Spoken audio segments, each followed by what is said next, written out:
Hello, I Shahnawaz welcomes you in this lecture, and I am continuing the chapter number 8, Electromagnetic Waves. And in this lecture we will discuss about electromagnetic spectrum and the different types of the electromagnetic waves. So last lecture में हमने electromagnetic waves के बारे में पढ़ा था कि basically electromagnetic waves क्या होती है, इनकी प्रॉपर्टीज़ क्या होती है और इम्पॉर्टेंटली इलेक्ट्रोमैग्नेटिक वेव्स का कॉन्सेप्ट आया कहाँ से। इलेक्ट्रोमैग्नेटिक वेव्स को जब स्टडी किया गया तो इलेक्ट्रोमैग्नेटिक वेव्स जो है वो काफ़ी सारी फ्रीक्वेंसी रेंजेस में अवेलेबल है। Number of frequency ranges are available for the electromagnetic waves. It means कि ऐसी वेव्स जो इलेक्ट्रोमैग्नेटिज्म की प्रॉपर्टीज़ रखती है वो एक से ज़्यादा फ्रीक्वेंसी रेंजेस में अवेलेबल हैं या पाई गई। उन्हें कुछ स्पेसिफिक ग्रुप में डिवाइड किया गया है ना। For example lower frequency range group, higher frequency range group, medium frequency range group, इस तरह से उन्हें डिवाइड किया गया और फिर उनके नॉमिनेशन किए गए on the basis of their respective applications and their production कि एक्चुअल में वो कहाँ से जनरेट की जा रही है, किस पर्टिकुलर पर्पस से या किस पर्टिकुलर एप्लीकेशन से या फिर किस पर्टिकुलर मेथड से उसे प्रोड्यूस किया जा रहा है और उसका यूज़ किन पर्टिकुलर एप्लीकेशंस को परफॉर्म करने में किया जा रहा है। फिर यहाँ से उनके नॉमिनेशंस भी हुए और उनके एप्लीकेशंस डिसाइड हुए। इलेक्ट्रोमैग्नेटिक स्पेक्ट्रम की अगर हम बात करें तो यहाँ पर जो स्पेक्ट्रम वर्ड है वो एक्चुअल में रेंज ऑफ फ्रिक्वेंसीज़ को डिफाइन कर रहा है कि एक ऐसी इलेक्ट्रोमैग्नेटिक वेव्स जिसकी फ्रिक्वेंसीज बहुत ज़्यादा है। इट मीन्स कि बहुत सारी फ्रिक्वेंसी रेंजेस में अवेलेबल है। ऑब्वियसली अगर उन फ्रिक्वेंसी रेंजेस को हम ग्रुप में डिवाइड कर दें, छोटे छोटे ग्रुप में डिवाइड कर दें एक पर्टिकुलर रिस्पेक्टिव एप्लीकेशंस के हिसाब से या फिर देयर उनके प्रोडक्शन के मेथड के हिसाब से, वो जो फ्रिक्वेंसी रेंजेस का ग्रुप है वो ऑब्वियसली डिफाइन करता है एक स्पेक्ट्रम को। हम कह सकते हैं the orderly distribution of electromagnetic waves. The orderly distribution of electromagnetic waves. Electromagnetic waves है हमारे पास काफ़ी सारी फ्रीक्वेंसी रेंजेस में अवेलेबल हैं। हमने उनका ऑर्डर डिस्ट्रीब्यूशन कर दिया, एक ऑर्डर में, एक सीक्वेंस में, है ना, एक पर्टिकुलर क्रम में उनका हमने डिस्ट्रीब्यूशन कर दिया है। Then according to their wavelength या फ्रीक्वेंसी, और ये जो डिस्ट्रीब्यूशन हमने किया वो on the basis of their frequency या on the basis of their wavelength हमने किया in the form of the distinct group. In the form of the distinct group, अलग अलग छोटे छोटे ग्रुप में, अलग अलग डिफरेंट ग्रुप्स में किया, having the widely differing properties. और ये जो छोटे छोटे ग्रुप्स हमने बनाए हैं इन इलेक्ट्रोमैग्नेटिक फ्रिक्वेंसीज़ के, ठीक है, इन सभी की प्रॉपर्टीज़ भी अलग अलग है, सभी की एप्लीकेशंस भी अलग अलग है, ठीक है। ये जो रेंज कहलाएगी, ये जो सीक्वेंस कहलाएगी, ये जो ऑर्डर सीक्वेंस कहलाएगी छोटे छोटे फ्रिक्वेंसी रेंज के ग्रुप की जिनकी प्रॉपर्टीज़ एक दूसरे से डिफ़र करती है। ये this is called basically the electromagnetic spectrum. इसे ही हम क्या कहेंगे, इलेक्ट्रोमैग्नेटिक स्पेक्ट्रम। अगर हम मेन पार्ट्स की बात करें कि किसी इलेक्ट्रोमैग्नेटिक स्पेक्ट्रम की अगर हम बात करें तो इलेक्ट्रोमैग्नेटिक स्पेक्ट्रम को बेसिकली नंबर ऑफ़ पार्ट्स में डिवाइड किया जा सकता है। या इलेक्ट्रोमैग्नेटिक स्पेक्ट्रम को हमने जो कैटेगरीज़ बनाई हुई है, अलग अलग कैटेगरीज़ बनाई हुई है, उन कैटेगरीज़ को हम डिफरेंट तरह से शो कर सकते हैं। सो चलिए हम बात करते हैं कौन कौन से बेसिक पार्ट्स हो सकते हैं। तो सपोज़ अगर आप इस ब्लॉक डायग्राम को सामने देख रहे हैं तो सपोज़ ये एक इलेक्ट्रोमैग्नेटिक स्पेक्ट्रम को सपोज़ डिफाइन कर रहा है जिसकी शुरुआत हो रही है सपोज़ 5 × 10⁻20, 5 × 10⁻20 हर्ट्ज से 3 × 10⁻11 हर्ट्ज तक सपोज़ इसकी रेंज है, ठीक है। और इस रेंज को हमने छोटे छोटे ग्रुप्स में डिफाइन कर दिया, तो सपोज़ लेट अस कंसिडर कि सबसे पहला ग्रुप जो है डिफाइन हो रहा है गामा रेज से। सपोज़ ये है गामा रेज सपोज़ एक पर्टिकुलर ग्रुप है फ्रिक्वेंसीज़ का। These are basically the nuclear origin. Gamma rays basically मिलती है हमें रेडियो एक्टिव मटेरियल से। हमने रेडियो एक्टिव मटेरियल्स के बारे में पढ़ा है कि कुछ ऐसे मटेरियल्स होते हैं जो अपने में से कंटिन्यूसली हायर फ्रिक्वेंसी रेंज की रेडिएशन इमिट करते रहते हैं और ये काफ़ी हार्मफुल फ्रिक्वेंसीज होती है, ठीक है। एक तरह का एटॉमिक इमिशन होता है अपने में से और वो मटेरियल्स अपने में से कंटिन्यूस रेडिएशन इमिट करते रहते हैं जो अल्फ़ा बीटा गामा रेज के फॉर्म में डिफाइन की गई। उनमें से ही गामा रेज एक पर्टिकुलर उसका कैटेगरी है। Gamma rays these are basically the nuclear origin, है ना। These waves are from basically the nuclear origin and range from the 3 × 10⁻90 to 5 × 10⁻20 hertz, ठीक है। ये जो ब्लॉक दिख रहा है, इस ब्लॉक सपोज ये वाला जो पार्ट है ये 5 × 10⁻20 हर्ट्ज को डिफाइन कर रहा है और इसका ये वाला जो पार्ट है ये सपोज डिफाइन कर रहा है 3 × 10⁻19 हर्ट्ज़ को, तो ये एक पर्टिकुलर रेंज हो गई जो डिफ़ाइन कर रही है एक्चुअल में गामा रेस को। हम कह सकते हैं कि यहाँ पर ये किसे डिफ़ाइन कर रहा है, गामा रेस को। गामा को हम इस तरह से गामा के सिंबल से डिफ़ाइन कर रहे हैं यहाँ पर, ठीक है। सो ये the gamma rays are highly energetic. अब एक चीज़ हमेशा हमें याद रखनी होगी कि जितनी ज़्यादा फ्रिक्वेंसीज होगी उतनी ज़्यादा एनर्जी होगी। जितनी ज़्यादा फ्रिक्वेंसी होगी किसी इलेक्ट्रोमैग्नेटिक वेव्स की, उतनी ज़्यादा उसमें एनर्जी होगी। सो ऑब्वियसली क्योंकि गामा रेस की फ्रिक्वेंसी बहुत ज़्यादा है, सब अगर हम पर्टिकुलर इस ब्लॉक को देखें तो इस ब्लॉक में अगर हम इस तरह से चलेंगे तो हम लोअर फ्रिक्वेंसी से हायर फ्रिक्वेंसी की तरफ बढ़ रहे हैं, लोअर फ्रिक्वेंसी से हायर फ्रिक्वेंसीज़ की तरफ बढ़ रहे हैं। तो ऑब्वियसली गामा रेज जो है इस केस में सबसे ज़्यादा फ्रिक्वेंसी रखता है अपने आप में, और सबसे ज़्यादा फ्रिक्वेंसी होती है इसकी। सो ऑब्वियसली इसकी एनर्जी भी क्या होगी, बहुत ज़्यादा होगी। So gamma rays are highly energetic radiations and are mainly emitted by the radioactive substances, ठीक है। ये बेसिकली कहाँ से मिलती है हमें, ये रेडियो एक्टिव सब्सटेंसेस से मिलती है। जो रेडियो एक्टिव सब्सटेंसेस होते हैं लाइक द यूरेनियम, जो अपने में से कंटिन्यूसली रेडियो एक्टिव रेडिएशंस जो है वो इमिट करते रहते हैं, उनमें से ही गामा रेज एक कैटेगरी होती है उसकी। इसके बाद जो इससे जो लोअर फ्रिक्वेंसी रेंज की इलेक्ट्रोमैग्नेटिक ग्रुप है हमारा, जो इससे लोअर फ्रिक्वेंसी रेंज का जो इलेक्ट्रोमैग्नेटिक ग्रुप है वो कहलाता है एक्स रेज। सो ऑब्वियसली हम यहाँ पर इसे लिखते हैं एक्स रेज। ये एक्स रेज जो होती है, ऑब्वियसली एक्स रेज आपने कई बार सुना होगा नॉर्मली मेडिकल ट्रीटमेंट्स के वक्त, या फिर मेडिकल साइंस में आपने ये वर्ड बहुत सुना होगा। कई बार हमारी बोन्स वगैरह में कोई डिफेक्ट आ जाता है या फिर कहीं से कोई फ्रैक्चर या क्रैक्स आ जाता है तो डॉक्टर को कहता है कि भाई एक्सरे करवा के आओ। तो फिर हम एक्सरे करवाने जाते हैं और वहाँ पर एक प्लास्टिक के पेपर पर हम अपने बोन्स का फ़ोटोग्राफ लेकर आते हैं। सो ऑब्वियसली ये जो एक्सरे वर्ड जो आया वो एक्चुअल में एक्सरे रेडिएशंस की वजह से आया, क्योंकि यहाँ पर जो आपकी बोन्स का फोटोग्राफ मिल रहा है आपको किसी प्लास्टिक पेपर पर वो या प्लास्टिक शीट पर, वो बेसिकली मिल रहा है एक्सरेज की वजह से।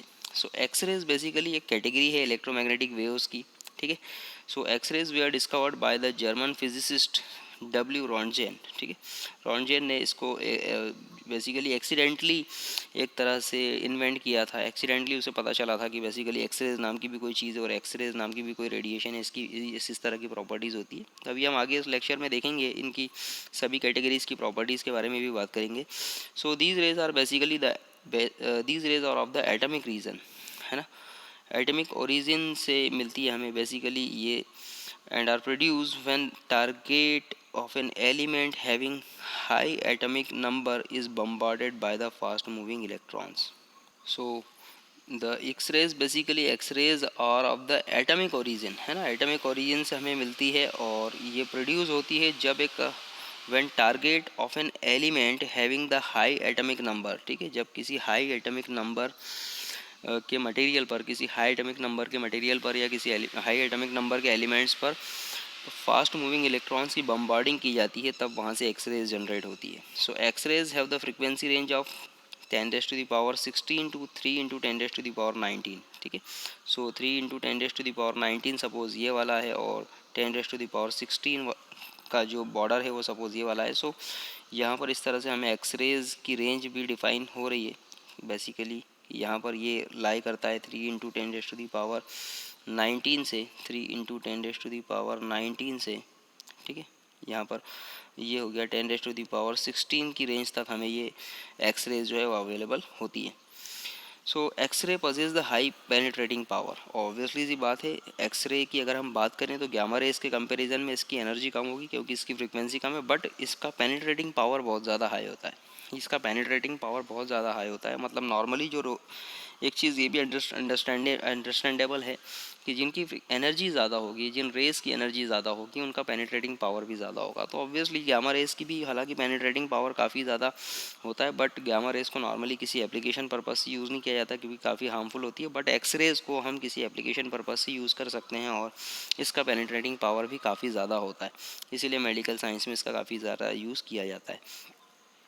इसके बाद हम बात करते हैं अल्ट्रा वायलेट रेज़ की। अल्ट्रा वायलेट रेज़ ये भी हमने यूवी रेडिएशंस के नाम से कई बार सुना होगा। हमारी जनरल लाइफ में हम कहते हैं भाई यूवी रेडिएशन से हार्मफुल है ना। सो ऑब्वियसली यूवी रेडिएशंस भी बेसिकली आपने कई बार देखा होगा वायलेट कलर की रेडिएशंस कई बार किसी घर में इलेक्ट्रॉनिक इंस्ट्रूमेंट्स में हमें या तो नज़र आती है, या फिर आपने कभी वेल्डिंग करते हुए किसी को देखा होगा, उसमें से जो रेडिएशंस हमें वायलेट पार्ट हमें नज़र आता है नॉर्मली, हालांकि इनविजिबल लाइट स्पेक्ट्रम होता है ये, लेकिन इसका इफेक्ट नॉर्मली देखा जाता है। हालांकि ये इनविजिबल लाइट स्पेक्ट्रम है, सिंपल आइज से हम इसे देख नहीं सकते, बट इसका इफेक्ट कहीं ना कहीं हमें नज़र ज़रूर आ जाता है। सो अल्ट्रा वायलेट रेज जो होती है वह डिस्कवर्ड बाय द रिटर ने इसे डिस्कवर किया था अल्ट्रा वायलेट रेज को इन 1801 में।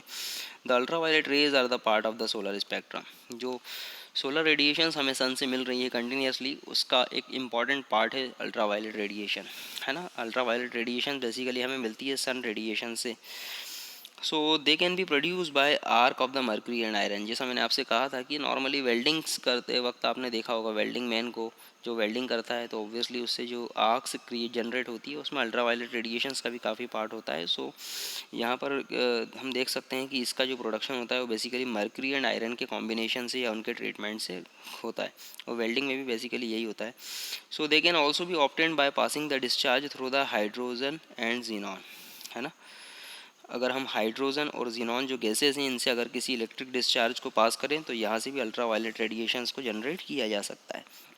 Frequency of the ultra violet rays lies in the range of 8 into 10⁻14 से 8 इंटू 10⁻16 हर्ट्स होती है, ठीक है। सो इसकी फ्रीक्वेंसी रेंज की अगर हम बात करें तो इसकी फ्रीक्वेंसी रेंज 8 इंटू 10⁻16 से, ठीक है, 8 इंटू 10⁻14, तो ऑब्वियसली ये वाला जो पार्ट है ये 10⁻14 8 इंटू 10⁻14 को सपोज डिफाइन कर रहा है, ठीक है। सो ये पार्ट हो गया हमारा यूवी रेडिएशन का, यूवी रेडिएशन, ठीक। सो यूवी रेडिएशन की फ्रीक्वेंसी रेंज भी हमने यहाँ पर डिफाइन कर दी। बेसिकली 8 इंटू 10⁻16 से 10⁻14 की रेंज में ये यूवी रेडिएशन लाई करती है। मतलब वो इलेक्ट्रोमैग्नेटिक वेव्स जिनकी फ्रीक्वेंसी रेंज इस ग्रुप में लाई करेगी वो कहलाएगी अल्ट्रा वायलेट रेज। इसके बाद इससे लोअर फ्रिक्वेंसी रेंज की हम बात करें तो वो मिलता है हमें visible light. Obviously visible light, हमने अक्सर विजिबल लाइट की जब हम बात करें तो हम उस लाइट की बात करते हैं जिसको हम देख पाते हैं। ऑब्वियसली विजिबल लाइट स्पेक्ट्रम भी हमें सन रेडिएशन से ही मिलता है। सो यह सोलर रेडिएशन स्पेक्ट्रम में विजिबल लाइट मौजूद होता है, जिसे हम नॉर्मली वाइट लाइट कहते हैं। हमने पढ़ा है हर बार कि भाई विजिबल लाइट स्पेक्ट्रम विब्जियोर, जिसमें 7 डिफरेंट कलर्स हैं, है ना, विब्जियोर। सो ये विब्जियोर बेसिकली विजिबल लाइट स्पेक्ट्रम को डिफाइन करता है, ठीक है। ये वो इलेक्ट्रोमैग्नेटिक रेडिएशन से जिसे हम हमारी आंखों से देख पाते हैं, ठीक है, हमारी आइज से हम देख पाते हैं। Obviously violet colour, indigo, blue, green, yellow, orange, red, ये ऐसे कलर्स हैं जिसे हम नॉर्मली हमारी आइज से देख पा रहे हैं, समझ पा रहे हैं, ठीक है। सो in the form of the it forms a very narrow part of the electromagnetic spectrum and its frequency ranges from 4 into 10 to the power 14 से 8 into 10 to the power 14 hertz, ठीक है। 4 इंटू 10⁻14 से 8 इंटू 10⁻14 आप देख सकते हैं कितना छोटा सा ग्रुप है ये। 10⁻14 की रेंज का ही एक्चुअल में विजिबल लाइट स्पेक्ट्रम। सो 4 इंटू 10⁻14 से 8 इंटू 10⁻14 की रेंज में ये विजिबल लाइट स्पेक्ट्रम हमें नॉर्मली मिल जाता है। सो विजिबल लाइट स्पेक्ट्रम को मैं नॉर्मली वी से डिफाइन कर रहा हूँ। सो ये विजिबल लाइट स्पेक्ट्रम बहुत ही छोटी फ्रिक्वेंसी रेंज में लाई करता है। So the visible light is emitted due to the atomic excitation, है ना। ये बेसिकली एटमिक एक्साइटेशन की वजह से भी प्रोड्यूस होता है। And the human eye is sensitive to only visible part of the electromagnetic spectrum. हमारी जो आइज़ होती है वो बेसिकली इस विजिबल लाइट स्पेक्ट्रम के लिए ही सेंसिटिव होती हैं। मतलब इस विजिबल लाइट स्पेक्ट्रम से प्रोड्यूस होने वाली इमेजेस को ही या बनने वाली इमेजेस को ही हमारी आइज़ डिटेक्ट कर पाती है। तो ऑब्वियसली हम इन्हीं कलर्स को देख पाते हैं। इसके बाद बात करते हैं हम इंफ्रारेड रेज़ की। इंफ्रारेड रेज, अब इंफ्रारेड रेज की अगर हम बात करें तो ऑब्वियसली इंफ्रारेड रेज की जो फ्रीक्वेंसी होती है वो विजिबल लाइट से कम होगी। तो ऑब्वियसली इसकी एनर्जी भी विजिबल लाइट स्पेक्ट्रम से कम होगी। So infrared rays way are discovered by the Herschel ने डिस्कवर किया था इसे। Infrared rays are heat radiations and therefore all hot bodies are the sources of infrared rays, ठीक है। ये बेसिकली हीट रेडिएशंस होती है, हीट की वजह से प्रोड्यूस होती है। तो जितनी भी हॉट बॉडीज़ होती है वो कंटिन्यूसली अपने में से इंफ्रारेड रेज इमिट करती रहती है। अब सोलर रेडिएशंस की बात करें तो ये भी सोलर रेडिएशन का ही पार्ट होता है, इंफ्रारेड रेज। हमने देखा होगा अक्सर सोलर रेडिएशंस में जो हीट हमें महसूस होती है ना, सन रेडिएशंस में जो हीट हमें महसूस होती है वो ऑब्वियसली इंफ्रारेड रेज की वजह से ही महसूस होती है। So about 60% of the solar radiation is infrared in nature, है ना। 60% of the solar radiation basically कैसी होती है, इंफ्रारेड नेचर की होती है। And the frequency range of the infrared raise lies between 3 into 10⁻11 से 4 इंटू 10⁻14। ठीक है। सो ये जो फ्रिक्वेंसी रेंज है ऑब्वियसली ये डिफाइन करेगा इंफ्रारेड रेडिएशंस को, जिसको मैं IR से डिफाइन कर रहा हूँ। ठीक है, ये इंफ्रारेड रेडिएशंस की रेंज हो गई। ठीक। सो आप देख सकते हैं काफ़ी बड़ा रेंज है ये भी, 3 इंटू 10⁻14 से 3 इंटू 10⁻11 से 4 इंटू 10⁻14 तक का जो रेंज है ये बेसिकली डिफाइन कर रहा है इंफ्रारेड रेडिएशंस को। इसके बाद बात होती है माइक्रोवेव्स की। सो माइक्रोवेव्स भी बेसिकली इंफ्रारेड से लोअर फ्रिक्वेंसी रेंज है। इंफ्रारेड रेडिएशन से लोअर फ्रिक्वेंसी रेंज की हम बात करते हैं, तब माइक्रोवेव्स की बात करते हैं। Obviously microwaves are produce by oscillating electronic circuit. Microwave word भी आपने कई बार सुना होगा, माइक्रोवेव ओवंस के बारे में आपने सुना होगा। So microwaves are produce by oscillating electronic circuits. कोई electronic circuit, oscillating electronic circuit की अगर हम बात करें, जैसा हमने लास्ट चैप्टर में अल्टरनेटिंग करंट में LC टैंक सर्किट पढ़ा था, जिसमें हमने देखा था कि किस तरह से अल्टरनेटिंग करंट्स को प्रोड्यूस किया जा रहा है। सो ऑब्वियसली उसी तरह के इलेक्ट्रॉनिक सर्किट्स का यूज़ होता है, जिसमें नॉर्मली इंडक्टर, कैपेसिटर या फिर कोई ट्रांसमीटर या ट्रांजिस्टर वगैरह का यूज़ किया जाता है। ठीक है, माइक्रोवेव्स को जनरेट करने के लिए। तो इस तरह के इलेक्ट्रॉनिक सर्किट्स की मदद से, जो उसे हम ऑस्किलेटर्स कहते हैं, उन ऑस्किलेटर्स की मदद से हम माइक्रोवेव्स को जनरेट कर सकते हैं। माइक्रोवेव फ्रिक्वेंसीज जो लाई करती है बेसिकली 3 इंटू 10⁸ से 3 इंटू 10⁻11 हर्ट्ज़ के बीच में लाई करती है माइक्रोवेव फ्रिक्वेंसी, और इसका कम्युनिकेशन में बहुत ज़्यादा यूज़ होता है। So microwaves used in the radar and the other communication systems. मतलब लॉन्ग रेंज कम्युनिकेशन की अगर हम बात करें या फिर हीट प्रोडक्शन की हम बात करें, सो ऑब्वियसली वहाँ पर माइक्रोवेव्स का बहुत ज़्यादा यूज़ किया जाता है। सो माइक्रोवेव्स के लिए मैं यहाँ पर लिख देता हूँ, माइक्रोवेव्स के लिए MW। ठीक है, माइक्रोवेव्स को नॉर्मली MW से रिप्रेजेंट किया जाता है। माइक्रोवेव्स के बाद बात होती है रेडियो वेव्स की। सो रेडियो वेव्स अपने आप में बेसिकली काफ़ी इंपॉर्टेंट वेव्स होती है। मैं ऐसा कहूँगा कि जितना भी वायरलेस कम्युनिकेशन अभी तक हम जो कर पा रहे हैं, वो रेडियो वेव्स का उसमें बहुत बड़ा कंट्रीब्यूशन है। So radio waves like the microwaves, radio waves को भी हम जब प्रोड्यूस करते हैं तो उसके लिए हमें ऑस्किलेटर्स की ज़रूरत होती है। ऑस्किलेटर्स बेसिकली इलेक्ट्रॉनिक सर्किट्स होते हैं, जिनकी मदद से हम माइक्रोवेव्स की तरह ही और रेडियो वेव्स को भी जनरेट कर पाते हैं। So the frequency of the radio waves varies from 3 into 10⁻³ से 3 into 10⁻11 हर्ट्ज़। रेडियो वेव्स काफ़ी बड़ा फ्रीक्वेंसी रेंज स्पेक्ट्रम होता है। ठीक है, जिसमें low frequency wave, medium frequency wave, high frequency wave, इस तरह से काफ़ी बड़ा स्पेक्ट्रम होता है रेडियो वेव्स का। ठीक है, जो अलग अलग एप्लीकेशंस के लिए, अलग अलग तरह के वायरलेस कम्युनिकेशंस के लिए इनका यूज़ किया जाता है। सो आप देख सकते हैं कितना बड़ा फ्रीक्वेंसी रेंज है इसका। So radio waves varies from the 3 into 10⁻³ से 3 इंटू 10⁻11 हर्ट्ज़ तक का फ्रीक्वेंसी रेंज इसका होता है। सो ऑब्वियसली ये जो लास्ट वाला ब्लॉक है, इसमें हम लिख सकते हैं radio frequency wave RF, radio frequency wave RF से रिप्रेजेंट किया जाता है इसे। So the radio waves are used as a carrier waves in the radio broadcasting and TV transmission. हम रेडियो ब्रॉडकास्टिंग की बात करें या फिर TV ट्रांसमिशन की बात करें या फिर हमारे मोबाइल कम्युनिकेशन की हम बात करें या फिर हम इंटरनेट फैसिलिटी को एक्सेस करने की बात करें, हम सैटेलाइट कम्युनिकेशन की बात करें, हर जगह रेडियो वेव्स का अपना एक अलग इंपॉर्टेंस है, एक अलग अलग फ्रिक्वेंसी रेंज रेडियो वेव्स की अलग अलग एप्लीकेशंस के लिए नॉर्मली यूज़ होती है। तो मैं सिंपली कहूँगा कि जो वायरलेस कम्युनिकेशन के लिए जो सबसे ज़्यादा यूज़ होने वाली वेव्स हैं वो ऑब्वियसली रेडियो वेव्स ही होती है। So electromagnetic waves are classified according to the type of the excitation. Overlapping in the certain parts of the spectrum means that corresponding wavelength can be produced by the two method. ठीक। So obviously जैसा मैंने कहा था कि ये जो electromagnetic spectrum हमने अभी देखा, इस इलेक्ट्रोमैग्नेटिक स्पेक्ट्रम को हमने जो अलग अलग कैटेगरी में डिफाइन किया है, ये on the basis of their respective applications, on the basis of their respective production, on the basis of the method of their respective production, इसके बेसिस पे हमने इसे कैटेगराइज किया है। तो इसमें से कुछ फ्रिक्वेंसीज ऐसी भी होती है जो आपस में ओवरलैप होती है। जैसे for example radio frequency range की बात करूँ तो इसमें कुछ ऐसी फ्रिक्वेंसी रेंज ज़रूर होगी जो माइक्रोवेव और रेडियो फ्रिक्वेंसी दोनों में ही कॉमन होगी।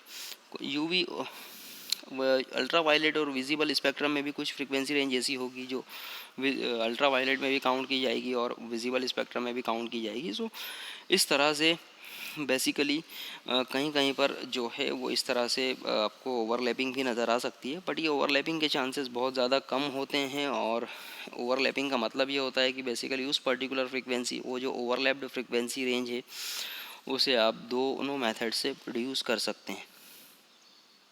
सो हम विजिबल लाइट स्पेक्ट्रम की जो बात कर रहे थे कि बेसिकली विजिबल लाइट स्पेक्ट्रम अपने आप में बहुत छोटा स्पेक्ट्रम है और बहुत छोटे फ्रीक्वेंसी रेंज है जो सेंसिटिव होता है ह्यूमन आइज़ के लिए. So the human eyes is sensitive to only the visible part of the electromagnetic spectrum. Different types of the detectors are use to detect the and study the different parts of the spectrum.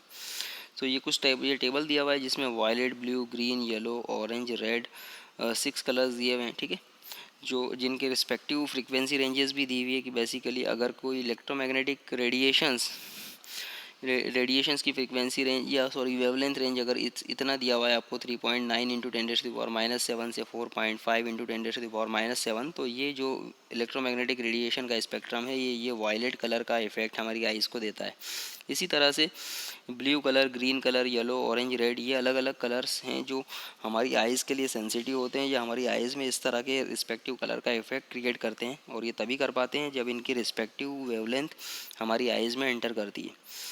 So ये है visible light spectrum का छोटा सा table. अब अगर इसके बाद हम बात करें थोड़ा सा डीपली, हमने जितनी भी कैटेगरीज़ देखी है अभी तक उन सारी कैटेगरीज़ को अगर हम थोड़ा सा और डीपली स्टडी करें और इन अलग अलग कैटेगरीज़ इलेक्ट्रोमैग्नेटिक रेडिएशंस की अलग अलग कैटेगरीज़ के बारे में अगर हम थोड़ा सा और बात करें और इनके एप्लीकेशंस के बारे में हम थोड़ा और डिस्कस करें, सो हम ये पाएंगे कि कितना यूज़फुल स्पेक्ट्रम है और कितना जेनरिक स्पेक्ट्रम है जो हमारी डेली रूटीन लाइफ में हम कई जगह यूज़ करते हैं.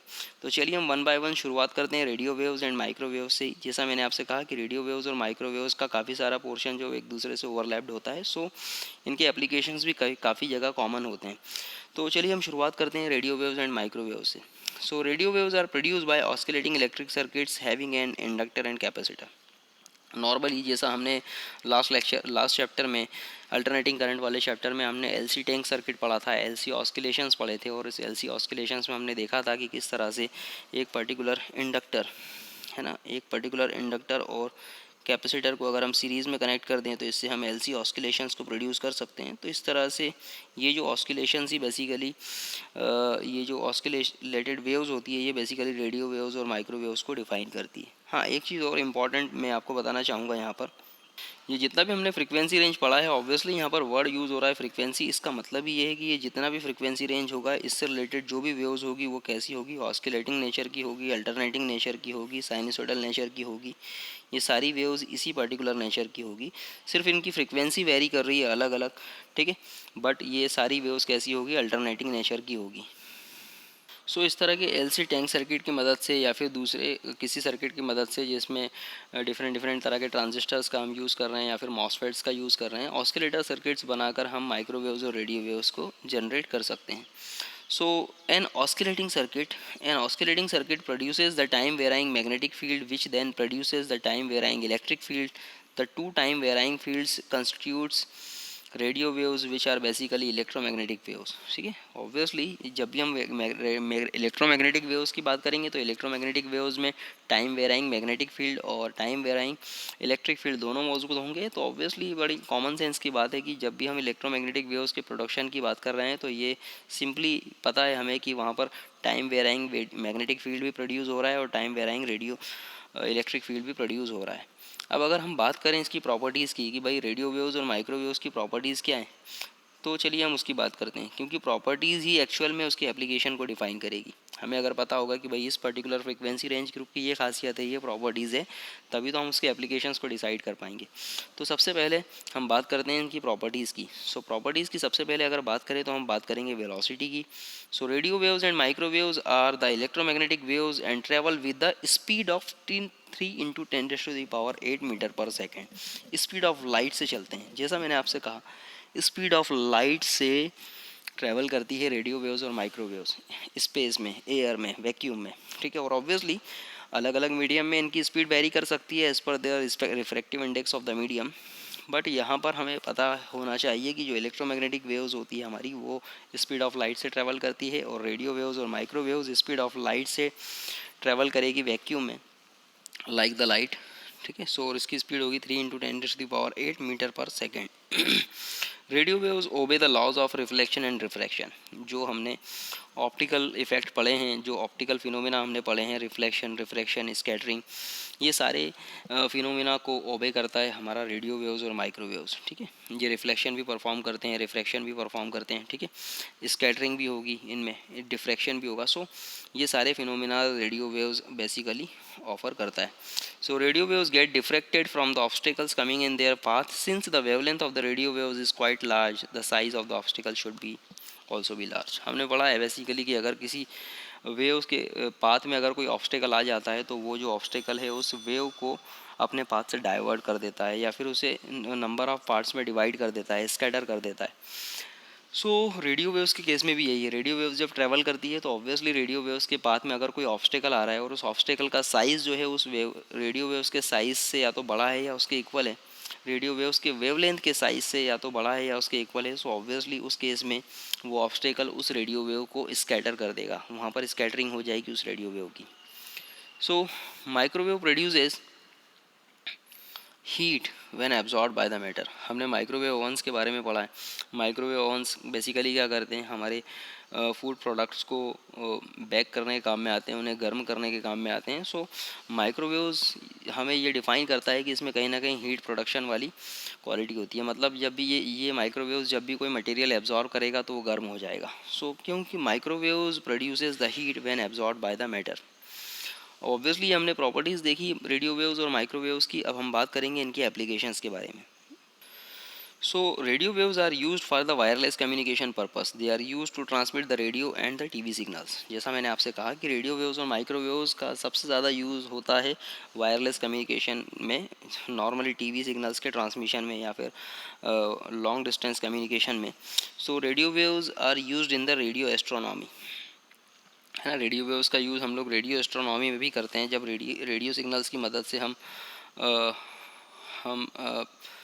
जियोग्राफिकल स्ट्रक्चर्स के बारे में और जानना चाहते हैं या फिर वेदर कंडीशंस के बारे में और जानना चाहते हैं। सो ऑब्वियसली वहाँ पर भी हम रेडियो वेव्स का यूज़ बहुत ज़्यादा करते हैं। Microwaves are used in the radar system. Radar में भी यूज़ किया जाता है माइक्रोवेव का। जब हम किसी ऑब्जेक्ट की पोजीशंस को फाइंड आउट करना चाहते हैं तो हम बेसिकली वहाँ पर रेडार का यूज़ करते हैं। रेडार का फुल फॉर्म होता है रेडियो डिटेक्शन एंड रेंजिंग, ठीक है। मतलब रेडियो वेव्स की मदद से, माइक्रोवेव की मदद से आप किसी पर्टिकुलर ऑब्जेक्ट को डिटेक्ट कर रहे हैं, उसकी पोजीशन का पता लगा रहे हैं।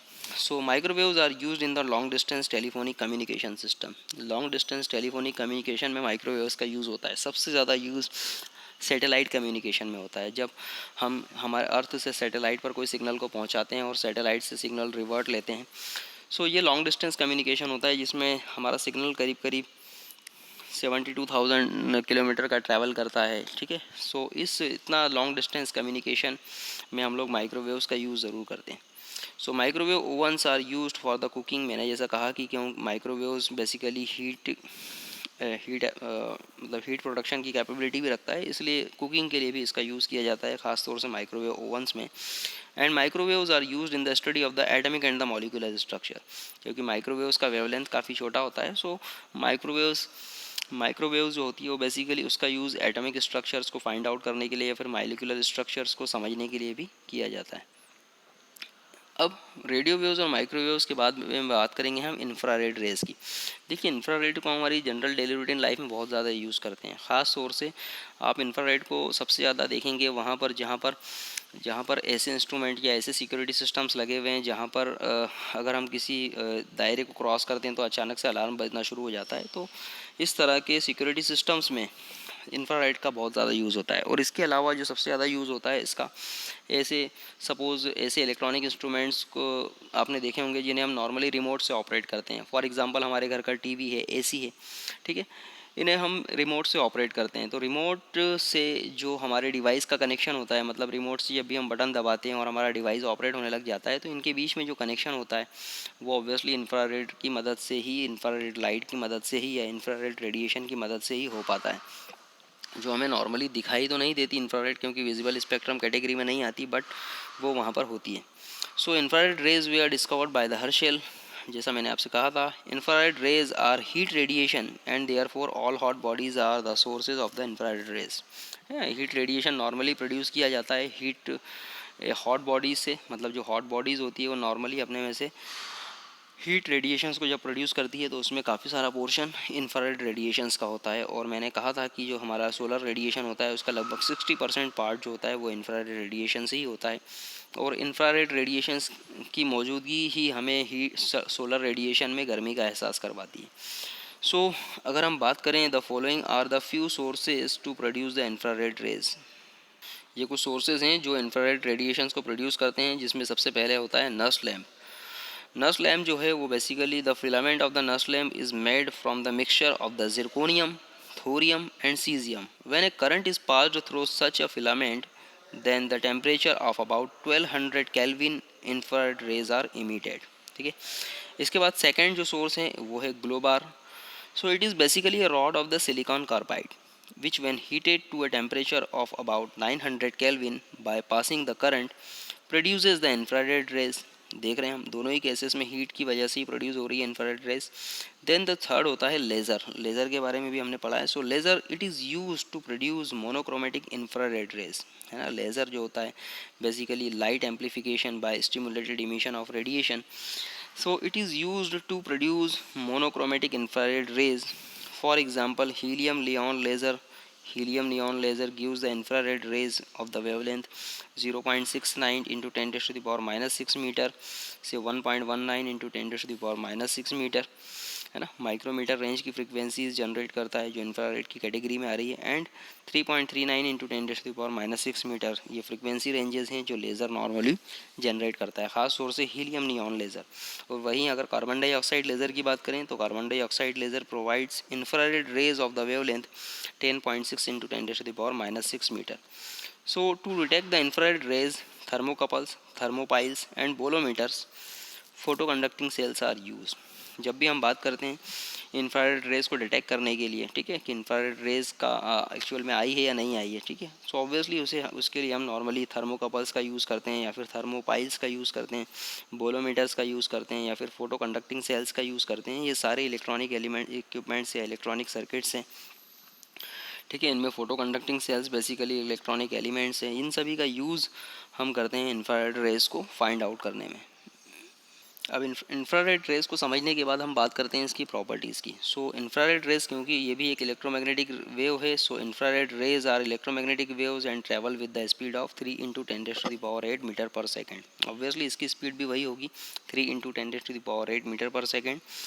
नॉर्मली जैसा माइक्रोवेव और रेडियो वेव्स कर रही थी, so infrared rays obeys the laws of reflection and refraction, ठीक है। जितने भी रिफ्लेक्शन और रिफ्रैक्शन के लॉज होंगे उनको ओबे करेगा इंफ्रारेड रेज।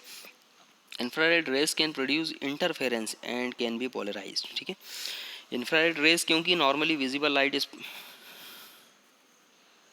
ये विजिबल लाइट स्पेक्ट्रम की कैटेगरी में तो नहीं आता, लेकिन ये इंटरफेरेंस भी क्रिएट करता है। इंटरफेरेंस बेसिकली हमें पता है क्या होता है इंटरफेरेंस। जब दो से लगभग सेम फ्रिक्वेंसी की वेव्स आपस में मिक्सअप होती है तो वो एक थर्ड वेव क्रिएट करती है, जो एक रिजल्टेंट जो वेव जो क्रिएट करती है, जिसका एम्पलीट्यूड या जिसकी स्ट्रेंथ दोनों एग्जिस्टिंग वेव्स से के रिस्पेक्ट में या तो बढ़ जाता है या कम हो जाता है, depends on the type of the interference. So infrared raise भी बेसिकली इंटरफेरेंस का इफेक्ट क्रिएट करती है। मतलब एक इंफ्रारेड जब दूसरी इंफ्रारेड रेज से मिलेगी तो ऑब्वियसली वो इंटरफेयर होगी या इंटरफेरेंस का इफेक्ट क्रिएट करेगी। और सबसे ख़ास बात, इसे पोलराइज भी किया जाता है। पोलराइज भी किया जाता है मतलब इसके इलेक्ट्रिक फील्ड को एक स्पेसिफिक एंगल पर भी हम लोग टिल्ट करके या स्पेसिफिक एंगल पर हम इंक्लाइन करके भी इसे ट्रैवल करवा सकते हैं, जिसे बेसिकली पोलराइजेशन कहा जाता है। So when allowed to fall on the matter, infrared rays produce an increase in the temperature. Obviously क्योंकि इंफ्रारेड रेज का जो जनरेशन है वो हॉट बॉडी से हो रहा है, सो ऑब्वियसली इसमें बेसिकली हाई एनर्जी होगी। सो जब भी ये किसी पर्टिकुलर मैटर पर इंसिडेंट होगी या किसी मैटर से इंटरेक्ट करेगी तो ऑब्वियसली उसे भी गर्म कर देगी या उसके टेम्परेचर को राइज कर देगी। So infrared rays affect the photographic plate, है ना। फोटोग्राफिक प्लेट को भी ये इंफ्रारेड अफेक्ट करती है, क्योंकि जब भी इंफ्रारेड रेज किसी फोटोग्राफिक प्लेट पर इंसिडेंट होगी ये वहाँ पर अपना इम्पैक्ट जरूर छोड़ेगी। When absorbed by the molecules, the energy of the infrared rays gets converted into the molecular vibrations, ठीक है। जब भी molecules infrared rays को absorb करते हैं, so वो मॉलिक्यूल्स वाइब्रेट होने लग जाते हैं। सो क्योंकि एनर्जी होती हाई एनर्जी होती है इंफ्रारेड रेज में, ठीक है। सो ऑब्वियसली ये जो एनर्जी ट्रांसफ़र जब होती है मॉलिक्यूल्स को, तो वो वाइब्रेट होने लग जाते हैं, क्योंकि एनर्जी का यहाँ पर ट्रांसफॉर्मेशन हो जाता है इंफ्रारेड रेज से मॉलिक्यूल्स में। So when absorbed by the molecules, the energy of the infrared rays gets converted into the molecular vibrations. So they scattered the rays as compared to the visible light by the atmosphere. क्योंकि जो infrared rays होती है वो normally lower frequency range की होती है in comparison to visible light spectrum lower frequency range group की होती है। सो यहाँ पर ये they are scattered rays as compare to the visible light by the atmosphere, ठीक है। क्योंकि एटमॉस्फेरिक मॉलिक्यूल्स इंफ्रारेड रेज को नॉर्मली विजिबल लाइट स्पेक्ट्रम के कंपैरिजन में कम स्कैटर करते हैं। Hence infrared rays can travel through the longer distances. इसलिए इंफ्रारेड रेज जो होती है वो नॉर्मली लॉन्ग डिस्टेंस ट्रैवल कर पाती है। So under the atmosphere under the condition of the smoke and fog, ठीक है। सो एटमॉस्फेयर डिफरेंट एटमॉस्फेरिक सिचुएशंस में जब बहुत ज़्यादा फॉग होता है या एटमॉस्फेयर थोड़ा सा ख़राब होता है, तब उस केसेस में इंफ्रारेड रेज काबिलियत रखती है लॉन्ग डिस्टेंस ट्रैवल करने की। So nitrogen and oxygen gases are found to be transparent medium to all the wavelength of the infrared rays, ठीक है। नाइट्रोजन और ऑक्सीजन गैसेज जो होती है या इसके जो मॉलिक्यूल्स होते हैं वो नॉर्मली इंफ्रारेड रेज के लिए ट्रांसपेरेंट होते हैं, मतलब ये इसे स्कैटर नहीं कर पाते, ठीक है। ये इसे सीधे सीधे पास कर देते हैं, इसमें किसी तरह का कोई इफेक्ट प्रोड्यूस नहीं करते।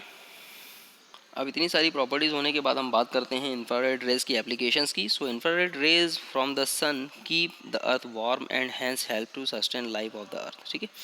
अर्थ की जो वार्मिंग है या फिर हम अर्थ की ग्रीन हाउस इफेक्ट की हम बात करें या फिर अर्थ वार्मिंग की बात करें, सो ऑब्वियसली जो अर्थ की वार्मिंग है जिसकी वजह से अर्थ पे लाइफ पॉसिबल है, ठीक है।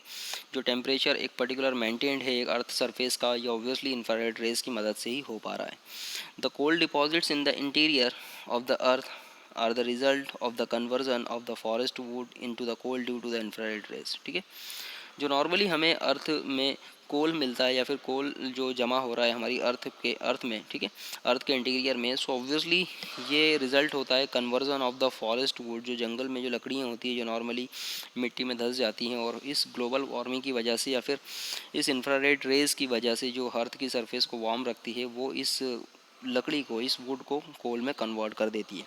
So infrared rays are used in the solar water heaters and cookers, ठीक है। सोलर वाटर हीटर्स में और कुकर्स में भी नॉर्मली इंफ्रारेड रेज का बहुत ज़्यादा यूज़ किया जाता है, क्योंकि हीटिंग इफेक्ट प्रोड्यूस करती है। Infrared rays photographs are used for the weather forecasting, है ना। वेदर फोरकास्टिंग के लिए इंफ्रारेड रेज से लिए गए फ़ोटोग्राफ काफ़ी कारगर होते हैं, क्योंकि नॉर्मली इंफ्रारेड रेज जैसा हमने आपसे कहा कि किसी भी तरह के फॉग से या फिर एटमॉस्फेयर से इफ़ेक्ट नहीं होती और ये नॉर्मली काफ़ी लॉन्ग डिस्टेंस ट्रैवल करती है। सो नॉर्मली वेदर फोरकास्टिंग के केस में जब भी फ़ोटोग्राफ्स लिए जाते हैं अलग अलग जियोग्राफिकल रीजन्स में, तो वहाँ पर इंफ्रारेड रेज का बहुत ज़्यादा यूज़ किया जाता है। ये हमें एक्यूरेट फोटोग्राफ्स प्रोवाइड करते हैं। So infrared rays are used for taking the photographs during the condition of the fog smoke etcetera, जैसा मैंने आपसे कहा। So infrared rays absorption spectra is used in the study of the molecular structure and then check the purity of the chemicals, ठीक है। सो molecular structure को watch करने के लिए या फिर मॉलिकुलर स्ट्रक्चर को ऑब्जर्व करने के लिए जिस तरह से माइक्रोवेव्स फ्रिक्वेंसीज़ का यूज़ किया जा रहा था, उसी तरह से इंफ्रारेड रेज का भी यूज़ किया जाता है।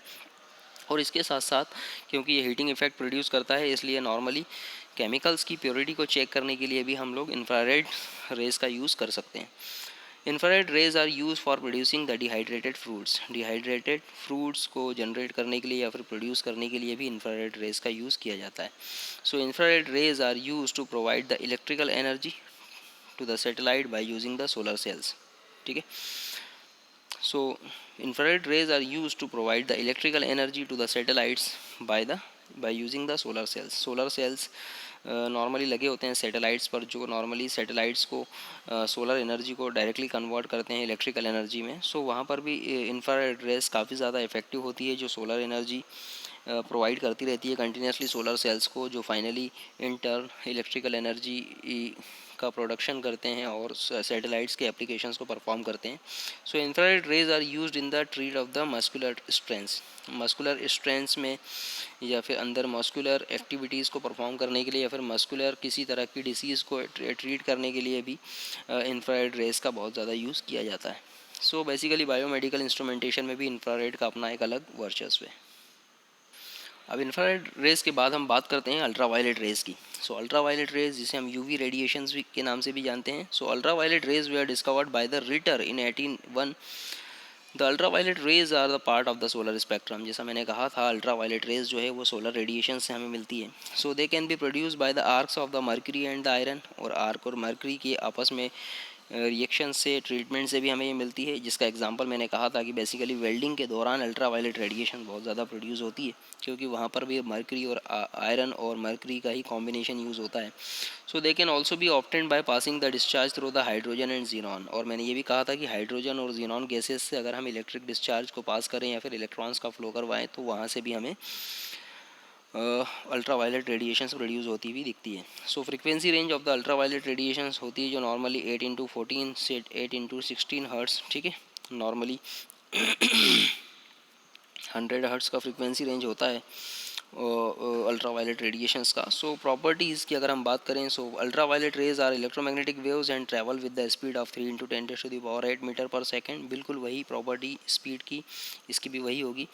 और ऑब्वियसली क्योंकि इलेक्ट्रोमैग्नेटिक रेडिएशन है, so they also obey the laws of the reflection and reflection और रिफ्रैक्शन के लॉज को बिल्कुल परफेक्टली ये फॉलो करते हैं। They can also undergo interference and can be polarised. जैसा मैंने कहा था कि इंफ्रारेड रेज इंटरफेरेंस से अफेक्टेड होती है या फिर इंटरफेरेंस क्रिएट कर सकती है, उसी तरह से अल्ट्रा वायलेट रेज में भी इंटरफेरेंस क्रिएट हो सकता है और ये पोलराइजेशन भी इसका पॉसिबल है। So when allowed to fall on the metals they cause the emission of photoelectrons. Ultra violet radiations को जब भी मेटल पर इमिट किया जाता है तो ऑब्वियसली ये वहाँ से फोटो इलेक्ट्रॉन्स जनरेट करते हैं। फोटो इलेक्ट्रॉन्स मतलब कुछ जब वो किसी मटेरियल पर किसी अल्ट्रा वायलेट रेडिएशंस का इम्पैक्ट होता है तो वहाँ से काफ़ी सारे ये इलेक्ट्रॉन्स को डिस्चार्ज कर सकता है। सो ऑब्वियसली वो फोटो इलेक्ट्रॉन्स कहलाते हैं। So they can affect the photographic plate को भी अफेक्ट करते हैं। मतलब अल्ट्रा वायलेट रेडिएशन जब भी फोटोग्राफिक प्लेट पर इंसिडेंट होती है तो वहाँ पर ये अपना इम्पैक्ट छोड़ती है और वहाँ पर एक इल्यूमिनेशन क्रिएट करती है। So ultra violet rays can cause the fluorescence in the certain materials, ठीक है। Fluorescence in the sun, certain materials का मतलब ये कि अल्ट्रा वायलेट रेडिएशंस जब किसी मटेरियल पर इंसिडेंट होगी तो ऑब्वियसली वहाँ पर एक इल्यूमिनेशन क्रिएट करेगी, एक छोटी सी चमक छोड़ेगी या एक ब्राइट स्पॉट हमें दिखाएगी, जो ये डिफाइन करेगा कि अल्ट्रा वायलेट रेडिएशंस का इंसिडेंट यहाँ पर हो चुका है। So ultra violet rays can not pass through the glass से ये पास नहीं होती, but quartz, fluoride and rock salts are the transparent to them, ठीक है। So quartz, fluoride and rock salt जो होती है उसे नॉर्मली अल्ट्रा वायलेट रेडिएशंस उस नॉर्मली इन टाइप के मटेरियल से पास हो जाती है, बट ग्लास से ये पास नहीं होती। So ultra violet rays possess the properly ultraviolet rays possess the property of the synthesizing vitamin D when the skin is exposed to the sunlight। Normally हम कहते हैं कि भाई सनलाइट जो होता है वो विटामिन डी प्रोवाइड करता है हमारी स्किन को। सो विटामिन डी जो हमें मिलता है या फिर विटामिन डी जो सिंथेसाइज होता है, ठीक है, वो ऑब्वियसली सिर्फ अल्ट्रा वायलेट रेडिएशंस की वजह से ही हो पाता है, क्योंकि अल्ट्रा वायलेट रेडिएशंस लाई करती है सोलर रेडिएशन से। सो एप्लीकेशंस की अगर हम बात करें, so ultra violet rays are used for checking the mineral samples by making use of its property of the causing fluorescence, ठीक है। सो अल्ट्रा वायलेट रेज का जो यूज़ होता है वो बेसिकली मिनरल सैंपल्स को चेक करने के लिए भी यूज़ किया जाता है, ठीक है। और ऐसे मिनरल सैंपल्स को चेक करने के लिए जिन पर जब अल्ट्रा वायलेट रेडिएशंस स्पॉट होगी तो वो एलिमिनेशन क्रिएट करेंगे, ठीक है। So ultra violet absorption spectra is use in the study of the molecular structure, ठीक है। मॉलिक्यूलर स्ट्रक्चर को ऑब्जर्व करने के लिए भी हम लोग अल्ट्रा वायलेट रेडिएशंस का यूज़ करते हैं। और यहाँ पर भी कॉन्सेप्ट वही होता है कि जब मॉलिक्यूल्स अल्ट्रा वायलेट रेडिएशंस को एब्जॉर्व करते हैं तो ऑब्वियसली वो थोड़े से एलिमिनेट होते हैं और अपने स्ट्रक्चर्स को एग्जिबिट करते हैं। So ultra violet rays destroy the bacteria and hence it is use for sterilising surgical instruments, है ना। सर्जिकल इंस्ट्रूमेंट्स को नॉर्मली स्टेरलाइज करने के लिए, उन्हें क्लीन करने के लिए भी हम लोग अल्ट्रा वायलेट रेडिएशंस का यूज़ करते हैं, क्योंकि ये बैक्टीरियाज को ख़त्म करते हैं।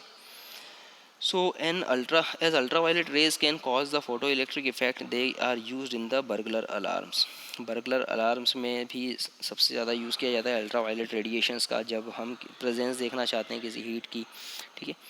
सो उस केस में भी अल्ट्रावायलेट रेडिएशंस का काफ़ी ज़्यादा यूज़ किया जाता है। अब अल्ट्रा वायलेट रेडिएशंस के बाद हम बात करते हैं एक्स रेज़ की। एक्स रेज़ काफ़ी ज़्यादा इंपॉर्टेंट रेज़ होती है, ख़ासतौर से बायोमेडिकल साइंस में एक्स रेज़ का बहुत ज़्यादा यूज़ होता है, या ऐसे एक्स रेज़ प्रोड्यूस करने वाले इंस्ट्रूमेंट्स का बहुत ज़्यादा यूज़ होता है। So discovery of the X rays was accidentally made by the German professor Roentgen. Roentgen ने डिस्कवर किया था एक्स रेज़ को एक्सीडेंटली किसी एक्टिविटी में।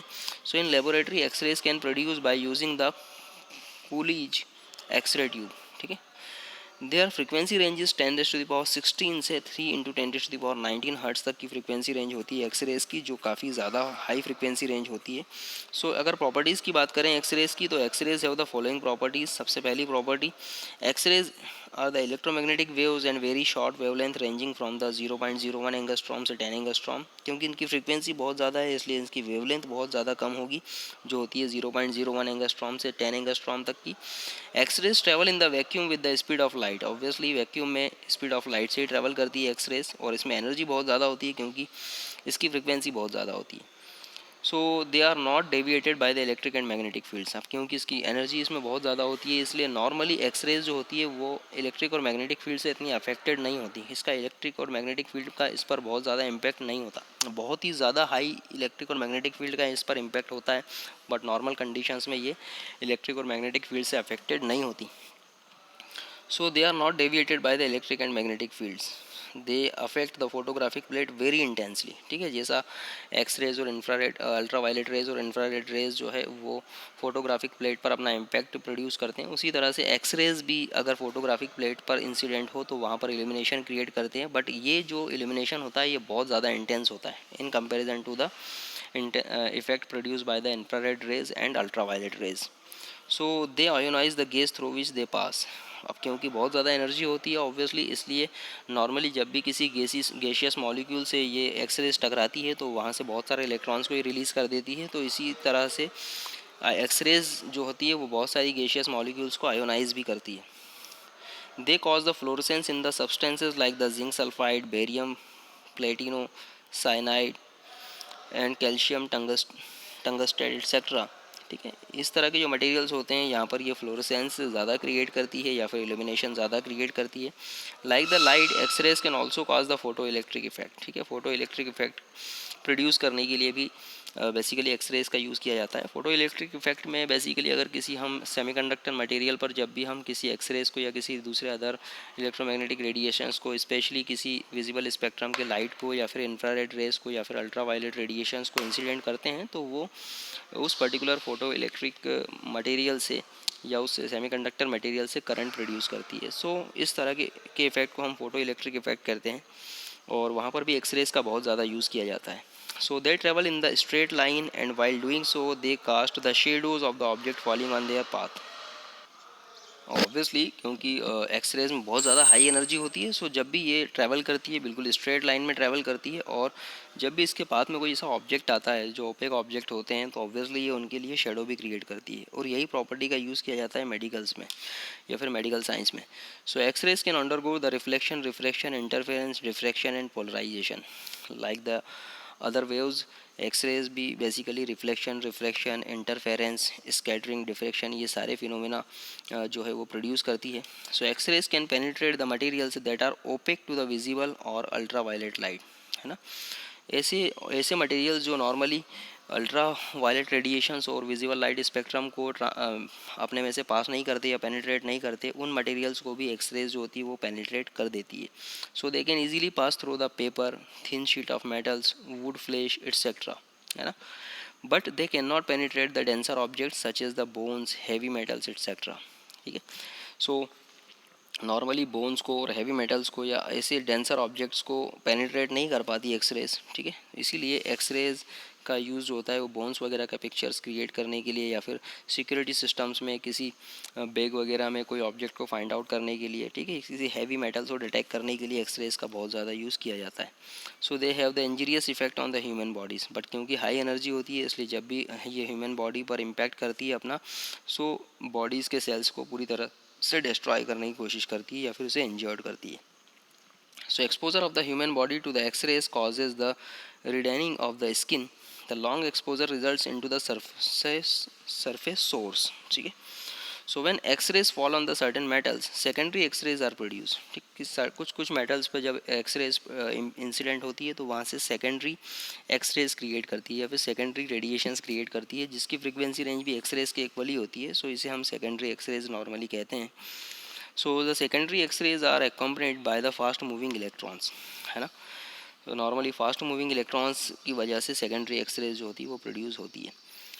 इस तरह की प्रॉपर्टीज़ के बाद अगर हम एप्लीकेशंस की बात करें, X rays have been found to be great use in the variety of fields as listed below. Surgery की हम बात करें, X rays are use in the surgery for the detection of the fractures, diseases organs, foreign matters like the bullets and formation of the bones और stones in the human body, and observing the progress of the healing bones, they are also used to diagnose the disease.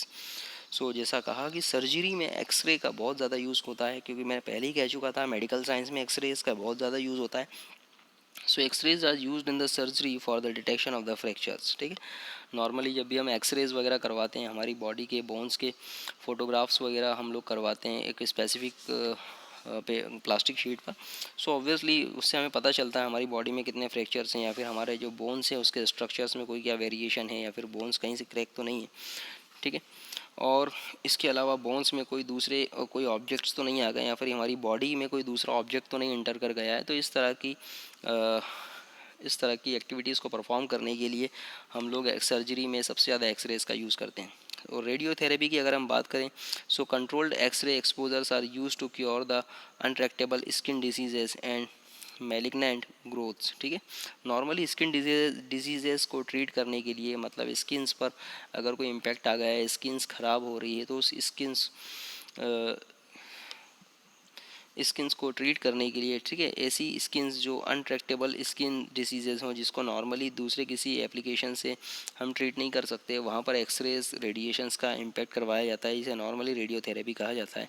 ठीक है, soft X rays are used if the affected parts are superficial. ठीक है, while the hard X rays are used for the deep seated organs. ठीक है, normally soft X rays और hard X rays define करती है X rays की एनर्जी को। लो एनर्जी की एक्सरेज का यूज़ किया जाता है अगर हम स्किन्स के ऊपर पार्ट या अपर पार्ट पर कोई डिसीज़ को ट्रीट कर रहे हैं, या फिर जब डीप ऑर्गन्स की हम बात करते हैं, या फिर स्किन्स में बिल्कुल डीपली हमें किसी पर्टिकुलर डिसीज़ को ट्रीट करना होता है, तब हम यहाँ पर हाई एनर्जी एक्सरेज की या फिर हार्ड एक्सरेज की का यूज़ करते हैं। इंजीनियरिंग की अगर हम बात करें, इंजीनियरिंग में X rays are used for detecting the faults, cracks, flaws and gaze pockets in the finished metal products, है ना। किसी मेटल प्रोडक्ट में किसी तरह का कोई फॉल्ट है या कोई क्रैक्स है या कोई बेंडिंग है, ठीक है, इस तरह के किसी भी तरह का कोई डिसऑर्डर है, तो उससे बेसिकली फाइंड आउट करने के लिए हम लोग एक्सरेज का यूज़ करते हैं। They are used for the testing of the weldings, है ना, वेल्डिंग को टेस्ट करने के लिए कि भाई ये प्रॉपर वेल्डिंग कितना मजबूत है। ठीक है, इसके लिए भी हम लोग एक्सरेज को यूज़ करते हैं। एंड कास्टिंग एंड माउल्ड्स, जो कास्टिंग की जाती है अलग अलग मेटल्स का या अलॉयस का यूज़ करके, जब हम किसी पर्टिकुलर स्ट्रक्चर को बनाते हैं तो उसकी फिनिशिंग को चेक करने के लिए, उसकी मजबूती को चेक करने के लिए, ठीक है, ऑब्वियसली वहाँ पर एक्सरेज का काफ़ी ज़्यादा यूज़ किया जाता है। They are also use to detect the cracks in the engines of the cars and aeroplanes. अब डिटेक्टिव डिपार्टमेंट्स में भी काफ़ी ज़्यादा यूज़ होता है एक्सरेज का, जैसा मैंने कहा था सिक्योरिटी सिस्टम्स में इसका यूज़ होता है। They are used by the detective departments for the detection of the explosive, opium and other contraband goods, and are used by the custom department for detecting the gold and silver in the body of the smugglers। ठीक है, they are also used in the mints where the coins are made, and they are also used for distinguishing the real diamonds, gems etc. from the artificial ones। Detective departments में हमने देखा कितना ज़्यादा use होता है इसका। Normally explosives को या अदर कॉन्ट्राबैंड जो इक्विपमेंट्स या कॉन्ट्राबैंड जो डिवाइसेस है उनको फाइंड आउट करने के लिए, ख़ास तौर से स्मगलर्स जो बॉडी में सिल्वर और गोल्ड्स वगैरह छुपा कर लेकर आते हैं उसे फाइंड आउट करने के लिए, या फिर जो नकली जेम्स और असली जेम्स में डिफरेंस क्रिएट करने के लिए या उन्हें पता करने के लिए हम लोग एक्सरेज का बहुत ज़्यादा यूज़ करते हैं। अब इंडस्ट्रीज़ की अगर आप बात करें तो X rays are use in the industry for detecting the pearls in oysters and for testing the uniformity of insulating materials and homogeneity of the timber। Industries में इसका काफ़ी ज़्यादा यूज़ होता है इन पर्पज़ से। They are also use to examine the defect in the rubber tyres, golf and tennis balls, wood etcetera. ठीक है, और साइंटिफिक रिसर्च की अगर हम बात करें, so X-rays have been used in investigating the structures of the crystal. ये काफ़ी बार हम बात कर चुके हैं कि क्रिस्टल्स का या फिर एटमिक स्ट्रक्चर्स को फाइंड आउट करने के लिए हम लोग एक्सरेज का बहुत ज़्यादा यूज़ करते हैं। So constituting the properties of the atoms and arrangements of the atoms and molecules in the complex substances. So in addition to the above mentioned uses, X-rays are also used in the detecting change in the old oil paintings। ठीक है, so ये सारे applications हैं, कितने सारे applications हैं जो X-rays perform करता है, इसलिए एक्सरेज जो है वो काफ़ी ज़्यादा पॉपुलर इलेक्ट्रोमैग्नेटिक रेडिएशंस का ग्रुप है। एक्सरेज के बाद हम बात करते हैं गैमा रेज की। गैमा रेज जैसा मैंने कहा था, gamma rays we are discovered by the Rutherford. They are emitted from the nuclei of the some radioactive elements and are electromagnetic waves of very short wavelength. Gamma rays can be detected with the Geiger counter। ठीक है, gamma raise जैसा कहा था कि basically सबसे ज़्यादा highest energy range का electromagnetic wave range group है जो बेसिकली रेडियो एक्टिव मटेरियल से प्रोड्यूस होता है। रेडियो एक्टिव मटेरियल जो अपने में से रेडिएशंस प्रोड्यूस करते हैं जो काफ़ी ज़्यादा हार्मफुल होते हैं। ठीक है, सो ये उसमें से एक particular radiation group gamma rays कहलाता है और गामा रेज को डिटेक्ट करने के लिए हमें गीगर काउंटर की मदद लेनी होती है। सो प्रॉपर्टीज़ की अगर हम बात करें, so gamma rays are the electromagnetic waves and have the velocity equal to that of the light. ठीक है, ऑब्वियसली उस लाइट की इक्वली इसकी वेलोसिटी भी होगी। Gamma rays are highly penetrating, they can penetrate through the several centimetres thick iron and lead blocks, है ना। Normally reflection इससे पॉसिबल नहीं हो पाता गामा रेज से, बट क्योंकि बहुत ज़्यादा हायर एनर्जीज़ की होती है इसलिए यहाँ पर ये नॉर्मली थिक आयरन ब्लॉक्स को या थिक मटेरियल्स को भी पेनिट्रेट कर देती है।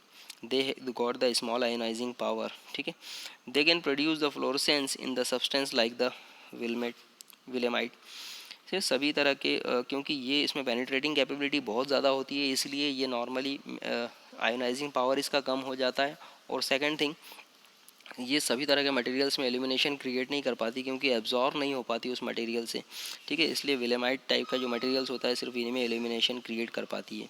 So they can affect the photographic plate. ठीक है, the gamma rays are not deflected by the electric and magnetic fields क्योंकि बहुत ज़्यादा हाईली एनर्जेटिक होती है, एनर्जाइज होती है, इसलिए नॉर्मली इलेक्ट्रिक और मैग्नेटिक फील्ड गैमा रेज को भी अफेक्ट नहीं कर पाते। So gamma rays knock out electrons from the surface on which they fall क्योंकि नॉर्मली जो सिंपल कुछ सेंटीमीटर तक के जो ब्लॉक होते हैं उन्हें तो ये नॉर्मली पेनिट्रेट करके निकल जाती है, बट जिन भी मेटल शीट पर या किसी ब्लॉक में ये एब्जॉर्ब होती है वहाँ से ये इलेक्ट्रॉन्स का इमिशन ज़रूर कर देती है। ठीक है, so gamma rays knock out the electrons from the surface on which they fall. Gamma rays produces heating effect in the surface expose to them. ठीक है, नॉर्मली किसी भी क्योंकि बहुत ज़्यादा हायर एनर्जी की होती है इसलिए जब भी किसी सरफेस पर इम्पैक्ट करती है उस सरफेस को गर्म ज़रूर कर देती है गामा रेज, इसलिए वहाँ पर उसका टेम्परेचर राइज हो जाता है। सो इन प्रॉपर्टीज़ के बाद में एप्लीकेशंस की अगर हम बात करें, so gamma rays are used in the radiotherapy. Radiotherapy में गामा रेज का बहुत ज़्यादा यूज़ किया जाता है। नॉर्मली बहुत ज़्यादा हाईली इंटेंस जो डिसीजेज होती है लाइक द कैंसर वगैरह, इसे ट्रीट करने के लिए गामा रेज का बहुत ज़्यादा यूज़ होता है। In hospitals gamma rays are use to treat the cancer and tumours. ठीक है, in food industry, soft gamma rays are used to kill the microorganism. It helps to preserve the food stuffs for the prolonged time, है ना। So normally food वगैरह जब ख़राब होता है, ऐसी फूड इंडस्ट्रीज़ जहाँ पर फूड को काफ़ी लंबे वक्त तक हमें प्रिजर्व करके रखना होता है वहाँ पर गामा रेज के ट्रीटमेंट में उन फूड को रखा जाता है ताकि उसमें जनरेट होने वाले किसी तरह के बैक्टीरियाज या जर्म्स वगैरह ईजीली डिस्ट्रॉय हो जाए गामा रेज की मदद से। ठीक है, so gamma rays are use to produce the nuclear reactions और गामा रेज का सबसे ज़्यादा जो यूज़ होता है वो न्यूक्लियर रिएक्शंस को क्रिएट करने में, जहाँ पर न्यूक्लियर फिशन हमें करवाया जाता है। यहाँ पर एक पर्टिकुलर न्यूक्लियर मॉलिक्यूल्स को हम नंबर ऑफ़ मॉलिक्यूल्स में डिवाइड करते हैं। ठीक है, सो इस तरह की न्यूक्लियर रिएक्शंस को स्टार्ट करने के लिए, उसे कंटिन्यू करने के लिए भी बेसिकली गामा रेज का बहुत ज़्यादा यूज़ किया जाता है। सो ये थे सारे के सारे रेडियो एक्टिव सारे के सारे इलेक्ट्रोमैग्नेटिक रेडिएशंस के ग्रुप, छोटे छोटे ग्रुप जो हमने पढ़े और ऑब्वियसली काफ़ी इंपॉर्टेंट ग्रुप्स हैं जो हमारी डेली रूटीन लाइफ से रिलेटेड जितने एप्लीकेशंस हैं उसमें कहीं ना कहीं बहुत ज़्यादा यूज़ होते हैं। सो इसके बारे में हमें जानना बहुत ज़रूरी होता है, इनकी प्रॉपर्टीज़ को समझना बहुत ज़रूरी होता है क्योंकि किसी भी मटेरियल की या किसी भी पर्टिकुलर सब्सटेंस की या किसी भी पर्टिकुलर रेडिएशंस की जो प्रॉपर्टीज़ होती है वही उसके एप्लीकेशन को भी डिफ़ाइन करती है। सो आज हमने इस पर्टिकुलर लेक्चर में काफ़ी लंबा डिस्कशन किया इलेक्ट्रोमैग्नेटिक वेव्स के के रेडिएशंस के बारे में और उनकी रिस्पेक्टिव प्रॉपर्टीज़ और एप्लीकेशंस के बारे में। सो आई होप आपको ये समझ में आया होगा। इस लेक्चर को एटलीस्ट 2 से 3 बार ज़रूर देखिएगा ताकि कॉन्सेप्ट्स आपके और ज़्यादा मजबूत हों। और and this was the last lecture of the chapter number 8 electromagnetic radiations. Thank you.